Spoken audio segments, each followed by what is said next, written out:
This was just recently posted on the platform in one of the groups I'm running that a couple, they had a getaway just for 4 days. And so he posted, had a great getaway for 4 days, came home last night, which was Sunday night. And then my wife came down with a cold. Well, today I went into work and then I received this hostile text about me not having turned on the dishwasher. And then another guy chimed in right away. Excellent summary of marriage. Yeah. Great weekend. Abrupt end with someone getting sick. And then here we are. Come back to life. And it's like the whole weekend is turn just on the dishwasher. dismissed completely. Yeah. Yeah. Reality, And this reality is bites sometimes. This is non-gender specific. This happens both ways. It does. Absolutely. It does. Well, this is Passionately Married. For the last week, this is Passionately Married.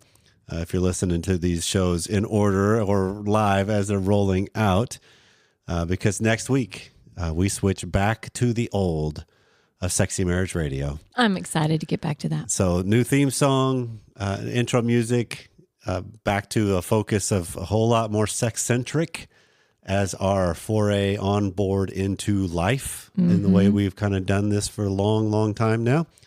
And in honor of that, as we start off today's episode, what we're doing and to honor going back to SMR, if you want to join, what I've come up with as I'm thinking this through is anybody that's new to what we do in the show and all the stuff that we have available, there's basically like 4 levels that I think of with this. So level 1 is the articles and the episodes that we have that come out. Like I write and post things not as regularly as I used to when we started this whole thing 13, 15 years ago when I started blogging. Yeah. But there's still articles that come out.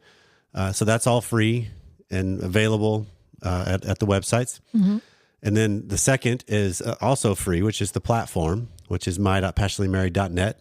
As of next week, it'll be my.smr.fm is where you'll find it. But that's just the nation where you get to join into a deeper conversations and support. And then there's a level that's extended content and the academy levels. And then the 4th level is when you work with me coaching or counseling. There's mastermind groups. There's events like a getaway we have coming up in 2024. Speaking, bringing me into the different venues, avenues, retreats, moms groups, whatever it is that you got going on, being able to have more direct in-person interaction. And so as you think of all of these levels, specifically the academy and the extended content level, in honor of this transition from now until the end of 2023. So December 31st, your birthday, by the way. My birthday, Happy yes. birthday. Yes. At the end of that day, if you use the coupon code BACK2SMR, all together, no spaces.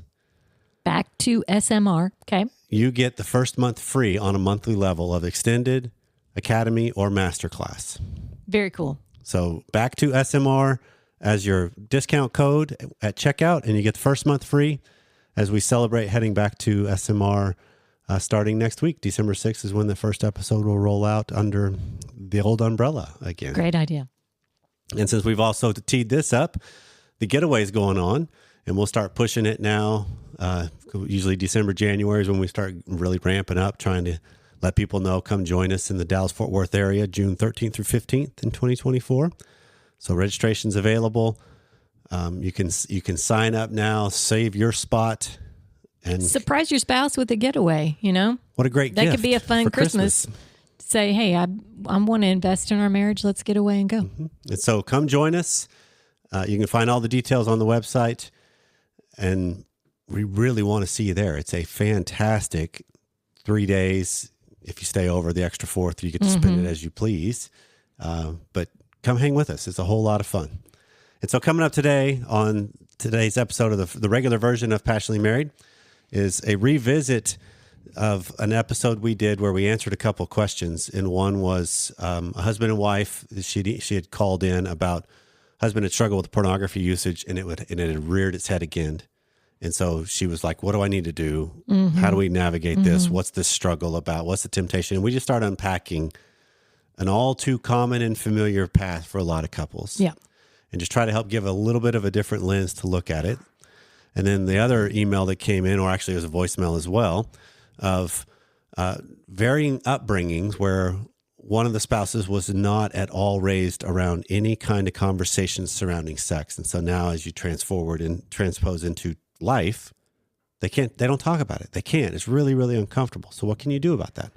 And that's super common too. That's Absolutely. I mean, both of those are common. And so we answer both those questions.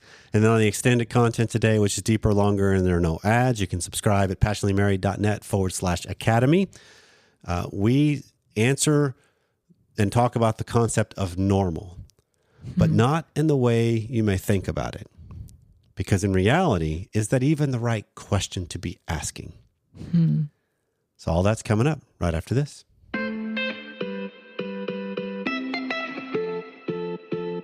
Hi. My husband and I have been married for 10.5 years. We have 4 kids, ages 6 months to 6 years old. And after listening to your show for the first time 2 years ago, my husband and I had an intensely deep conversation about his struggle with porn, which we'd already talked about multiple times in our marriage up to that point. But this time we made some huge progress. He was accountable to me for want of another option, and things were really good for the last 2 years, with almost zero struggle. About 1 month after having our 4th baby, he started an accountability group with some good friends from church, which was great because I didn't have to think about it anymore. But a few weeks ago, I asked him how it was going, and when I learned that he'd been struggling a lot more since the baby came, I've really been having a hard time dealing with it. He hasn't masturbated to anything he's seen in a couple years now, but the fact that he's still looking is really hard. I know his struggle was brought on from lack of desire and attention from me due to our baby, but we've still been having sex around twice a week, so it's hard to be okay with him struggling so much again.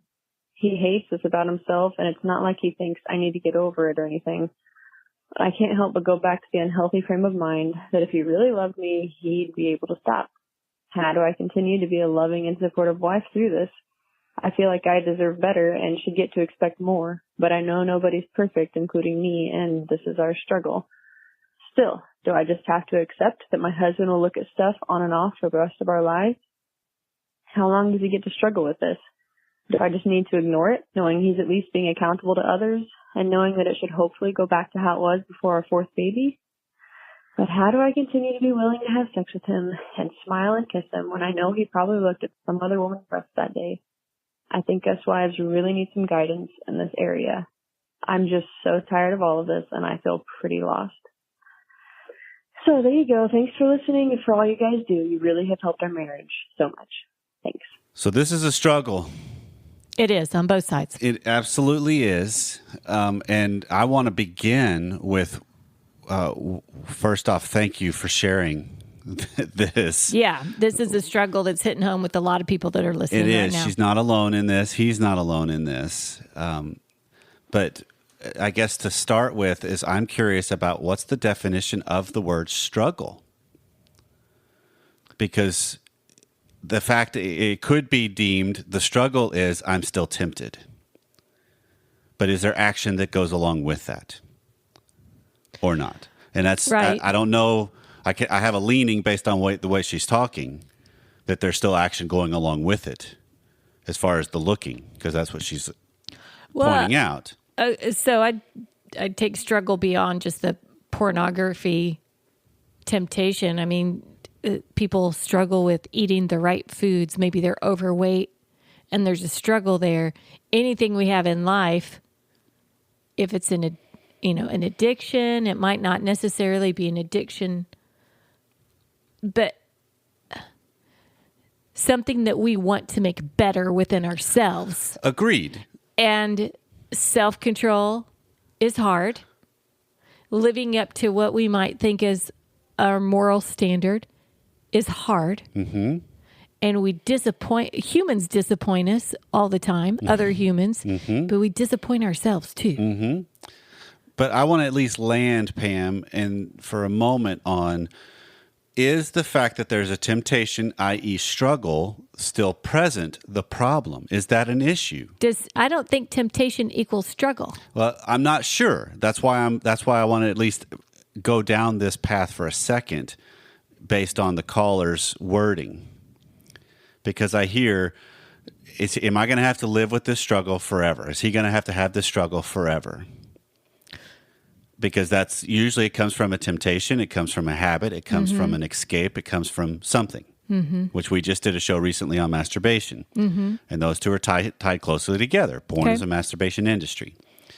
But it's looking at it through the lens of, is the fact that, because this is where, if you go on a global, bigger issue scale for most marriages, where you can take the porn out of it and just use the differences between us and how they manifest themselves. If I take offense and am tossed to and fro by your thoughts and feelings, I'm going to constantly be tossed to and fro by your thoughts and feelings, because they're just going to change and they're going to be fleeting, and there's fluidity to it. And that's why I am a big believer, when you're talking about married life, I need to focus more of my energy and emphasis on, what are your decisions and actions? What are your behaviors? Okay. Right. And so if he continues. Grant, that's a different way to go. Okay. Let's go there in just 1 second. Okay. But because it's at least starting to define what are the actions, because that's tangible data. Okay. I'm not going to dispute the fact that they all are born out of a thought and a feeling. Okay. But in some regards, it's trying to give yourself a little more, take a little weight off and start just focusing more on, what are the behaviors? What are the decisions and actions? And then what are your decisions and actions? Because she's talking about, am I supposed to just smile and kiss a man when I'm concerned he's been looking at pornography? My answer to that is a flat out no. Yeah, mine too. Who says just because he is married to you and has said, I do, that means you have to have sex with him when he is doing things that you've expressly and agreed together, I don't want as part of our relationship. Yeah. And while that could seem, I'm giving in to, wow, this is going to make the struggle all the more hard for you, so be it. Yeah. That's life on life terms. Well, when you have one spouse that is going against something, like you said, that you've both agreed is not to where you want your marital relationship to go down, something that is straying, it's not focusing your sexual desires within the relationship. Nothing says that you have to continue to do something that takes all the weight off of your spouse, or that maybe makes them happy, quote unquote. Right. When you're not there, when you're feeling like you've been betrayed. Right, because there needs to be a congruence and some authenticity on both sides. That's what you're talking about. Right. And so when you go down the route of, okay, I'm really disappointed that happened, but all right, I'll still have sex with you. You're basically saying, there's really no price to this. There's no cost. Mm-hmm. And so it's being able to at least start looking at the same line of thinking in my mind as, what are your decisions and actions? What are your behaviors? And then let's detour just briefly, Pam, into now what does she do with her thoughts and feelings? Okay. Because this is the tricky part. Because it is so pervasive, and it hits and strikes right at insecurities, and just, it's a huge confidence hit when you find out your spouse is exploring other things with their eyes. Sure, it makes you feel like you're unworthy, or your body isn't what they're interested in, right? Or your mind's not what they're interested in. You just feel like you just don't live up to what you're supposed to be living up to. But that's also then having to see this better through the lens that's not, I am responsible for your actions and choices, because it is his struggle. You're just the collateral damage from that struggle. It's not her responsibility, because she even has a little bit of that, what if baby 4 didn't come along and my desire was not hit like it was, this wouldn't be happening. Something else would have come along. Exactly. Whether it's an issue at work or something like that, and he's stressed out. And this is delineating between cause and ally. Yeah. Right? I can be an ally in this. I am not the cause of it. Yeah. And so, in some regards, trying to separate yourself from this is not about me, this is about him, and being able to then start to look at this through the lens of what's different about this equation of anything he could be looking at elsewhere versus the fact that he is with you. There is only one you. And if you can confidently conduct yourself with that in your mind and in your heart and in your essence, that brings a different level of confidence and pressure to bear, especially if you back it up with, if you want to be with this, it's worth being with, but there's also some earning of it in a sense on the way you carry yourself, on the way you conduct yourself, on the character of you, just like the character of me that I'm trying to call forward. Okay. I'm trying to hash through that in my head. Okay. Trying to equate, I don't know. There's so much pain that goes with that. Mm-hmm. And I just want to be mad. And for a while, I just want to be mad about it. Okay. So be mad. Yeah. For a while, I just want to be mad. And then at some point, I've got to say, I can't be mad anymore. That's not doing me any good. Now I've just got to stand my ground and say, here's the life that I want to live. And here is the wife that I plan to be. Mm-hmm. And here's my expectation. I think here's my expectation for you. Mm-hmm. And here's the expectation of our sexual relationship together. And in some together. regards, what she's talking about, this has already been an agreed upon thing. It's a collaborative thing. Yeah, and that's got to come back up. Mm-hmm. And right? just like, okay, wait, it's time to shore up the thing you got with the other guys that was helping you. And apparently it's not working. So what needs to be done now? Right, because she doesn't need to be his accountability partner. No spouse should ever be an accountability partner for the other spouse, in my opinion. Did you have something else? I was still watching the wheel spinning. There are wheels spinning in here, but you roll with it. Okay. Right now, it's not a fluid thought, so everybody out there is going to say, "What is she talking about?" That's good radio. No, I mean, because to land it with this, it really comes down to how do you view and conduct you when you're up against things that are going on that are not in line with an agreed upon thing relationally, but also an agreed upon thing with your own integrity and character. When you go against that, you're basically saying your integrity and character doesn't matter. So you got to align better with, I don't need to put on a pretense. I need to face this more cleanly with, this is a problem. This is a concern. This is an issue going on. And it's not that you have to make it up to me, but we got to confront it better. Right. One of the things that I find a little, troubling is not the right word, but I guess I just want to address in her email. She said, if he really loved me, right, he wouldn't do this. And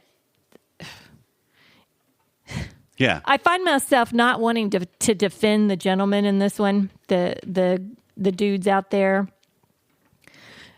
But I think I have to a little bit, that there can be temptations, there can be downfalls. It doesn't mean that the spouse doesn't love you. Right. We are quick to go all or nothing. He's screwing up, and it sounds like he's screwing up on a regular basis.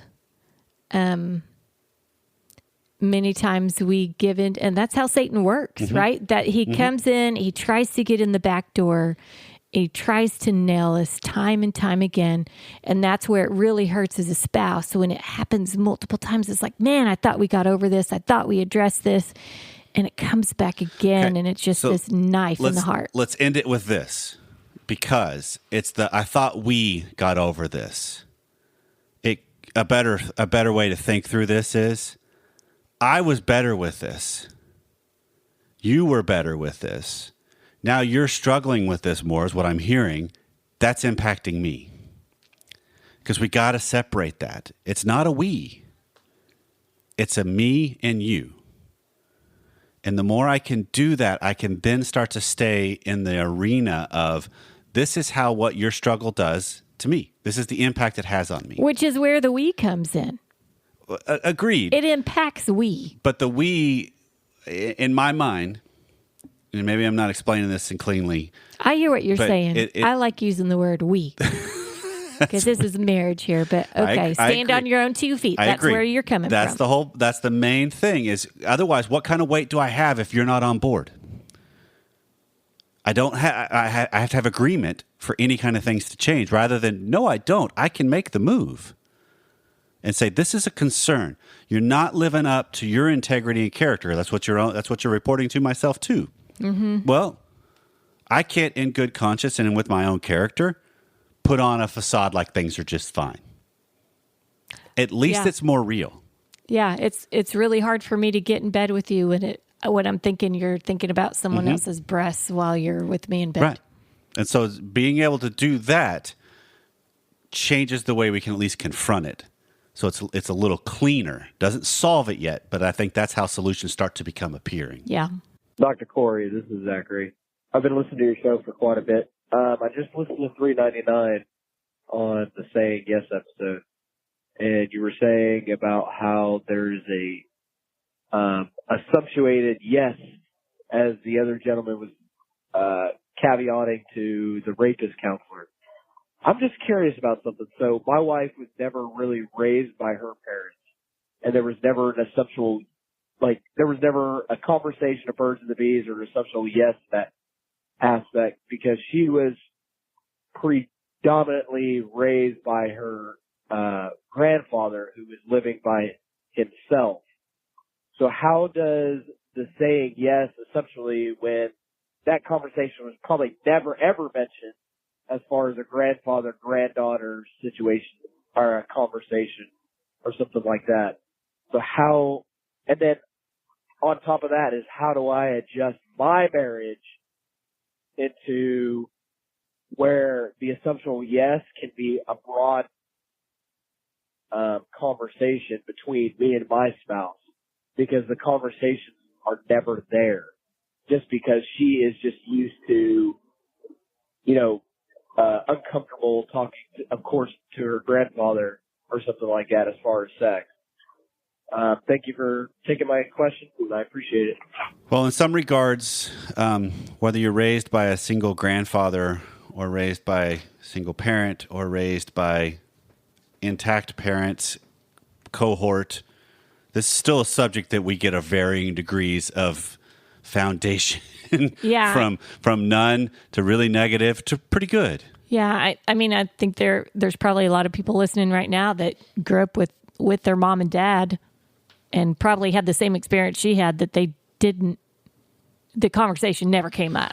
Right. And so that makes it more difficult once you're starting to try to interweave that into the areas of your life and then in turn the areas of your relationship. Right. Right. Because in some regards, and this has been a thread throughout the life of Sexy Marriage Radio, but for sure it's been a thread of Sexy Marriage Radio since you've been my host and my wife. Mm-hmm.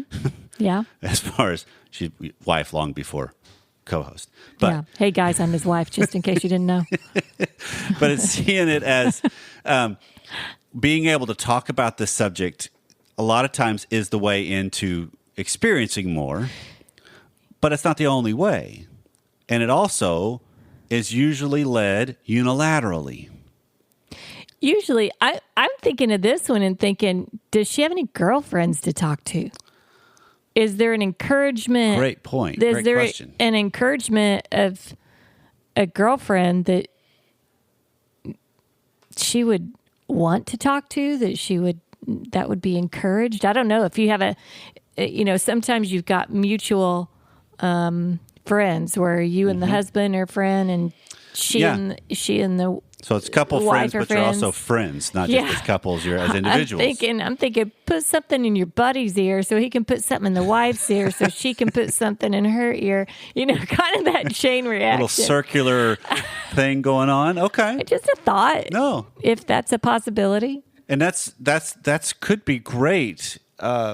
a great avenue to explore and at least start to ask, hey, I'm just curious, because the one thing foundationally speaking for this caller is you've got to understand that regardless of how we got to wherever we are at whatever point in our life, we all, each and every one of us, have to eventually take a stand, make a choice, or act that is either in line or slightly skewed or completely counter to whatever my foundation was growing up.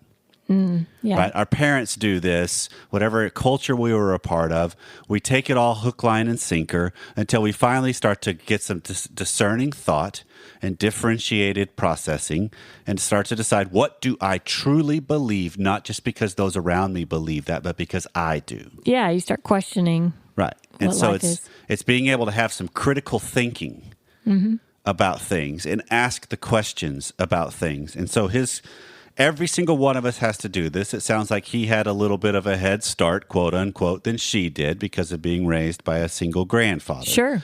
And that would be, I'm assuming, not having grandkids from any of our children, but assuming if I was going to have that conversation with a grandchild, well, that may not be a good application. This is the man that talks about sex, right? You could Grandpa, can we listen to your show?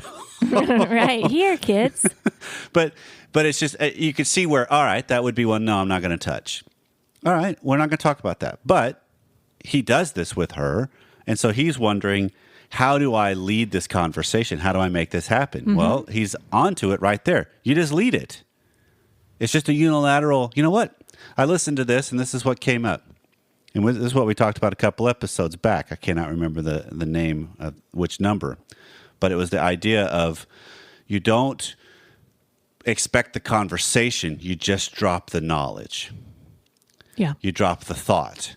You drop the intent. You drop the message. And it maybe is picked up later or it's maybe not. But typically that nuggets of that land, and that's what starts to create the shift. Because universally speaking, in relationships, when one of you takes the lead in something, the other person probably isn't going to stand up and applaud. Yeah, if it's something certainly that's been maybe tense or uncomfortable or anxiety causing for one or the other. Right, and it's based on the fact that this is just an uncomfortable subject. Yeah. Because if you think about it, let me look at our relationship. I look back at some of the different conversations we had about sex early in our marriage, and even, early meaning the first 10 years, maybe even the first 15. And I would bring up something and, hey, why is that? And blah, blah, blah. And your answer would be, I don't know. And it was a legit answer. Yeah. It wasn't necessarily just a pawning me off. It was I don't know. I don't know. I'm not a deep thinker. Not in that arena at that point. I don't analyze my own sure. things. Yeah. But through the process, now it becomes, I don't know, but I'll do some searching and see. Let me wrestle with why. Here's my uncertainty, because now all of a sudden, lo and behold, I'm talking about the subject, but I'm not specifically talking about the subject. Yeah. And that happens by just being willing to approach her as if there's the yes. Not that I need the confirmation that she's given me the yes. How do I shift her to where I'm assuming more positive intent and a positive response from her? That's Dr. Glover's work, where he says... Well, the wording there was weird. How do I shift her to where I'm expecting a more positive intent? No, I approach her as if I'm already expecting the yes. Okay. I'm expecting and seeing the positive intent. That I'm going to bring this up and she's going to engage me with it, rather than I know this is going to get shot down. All right. So therefore I don't say anything, and then who do I blame? Right. Well, we're both at fault in that. And so I'm better off just, how do I handle my side better?